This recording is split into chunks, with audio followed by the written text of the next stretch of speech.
महानगरों में तेजी से बढ़ रहे डिजिटल अरेस्ट के मामले अब बालाघाट जिले में भी पहुंच रहे हैं। संभवतः सालेटेका निवासी रिटायर्ड शासकीय कर्मचारी को डिजिटल अरेस्ट में फंसाने का ये पहला मामला जिले में हुआ हो, लेकिन आगामी दिनों में और भी ऐसे प्रकरण सामने आने की संभावनाओं से इनकार नहीं किया जा सकता है।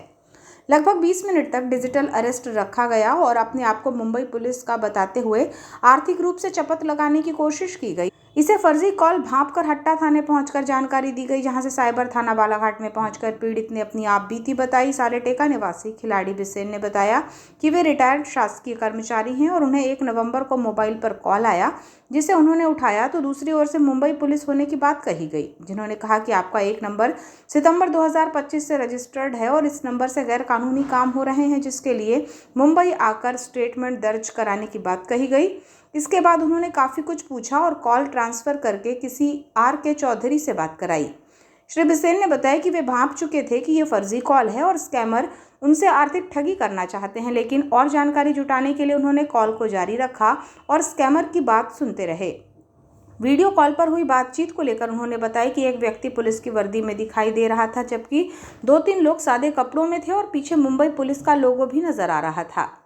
उन्होंने कहा था कि हमें आपका स्टेटमेंट लेना है, अपने आप को कमरे में बंद करो, क्योंकि शोर शराबा होगा तो फिर हम स्टेटमेंट नहीं ले पाएंगे। इस बीच श्री बिसेन को कमरे में लगभग 20 मिनट तक रखा गया और बातचीत की जाती रही। उन्होंने बताया कि स्कैमर्स के द्वारा किए गए कॉल का नंबर और व्हाट्सएप नंबर उन्होंने नोट कर लिया था। वे देखना चाहते थे कि आगे ये क्या करवाना चाहते हैं, क्योंकि आधार नंबर उन्होंने व्हाट्सएप पर भेजने को कहा था।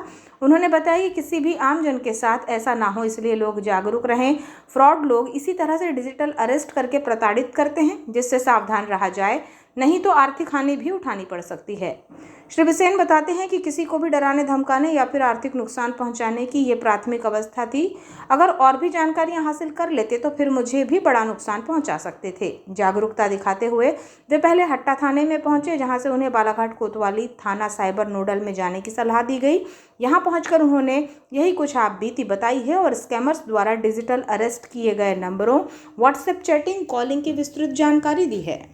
क्या हुआ था कि एक बम्बई से एक मैडम का कॉल आया कि आपका एक ऐसा नंबर है जो आपके नाम से रजिस्टर्ड है, सितंबर 2025 में हुआ है बॉम्बे से, और उस पर काफ़ी कुछ 20 FIR है और उसमें फर्जी काम हो रहे हैं।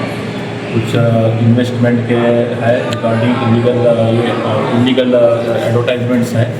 तो उन्होंने बोला कि आपको इसका क्लेरिफिकेशन करना पड़ेगा और इसके लिए आपको बॉम्बे भी आना पड़ सकता है, या फिर हम आपका जो स्टेटमेंट है ऑनलाइन ले लेंगे।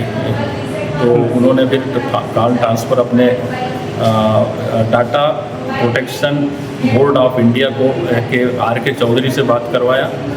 R.K. चौधरी जी ने बोला कि उन्होंने वही चीज़ पूछा जो मैडम ने पूछा था कि आपका जो इलीगल है और कुछ आपके FIR दर्ज है, इसीलिए आप अब इसको आपको वेरिफिकेशन करने के लिए बॉम्बे ईस्ट के ऑफिसर जो हैं थाना इंचार्ज, उनसे आपको क्लेरिफिकेशन करना पड़ेगा।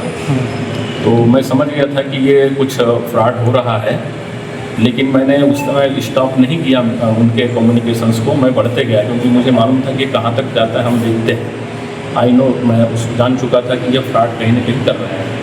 इसके वहाँ पे एक थाना बना हुआ था बाकायदा, उसमें महाराष्ट्र की पब्लिक के साथ पुलिस डिपार्टमेंट का ऐसा ना हो जिस प्रकार से के बाद ऐसा हो रहा है। सभी वहाँ पे और ये अभी काफ़ी बड़ी तादाद में लगा के बाकायदा सेलिब्रेट है साथ में। तो कृपया मैं आप सभी होता क्या है कि एक ओरिजिनल ऑफिसर विश्व में अलग ही चमकता है, अलग ही दिखता है।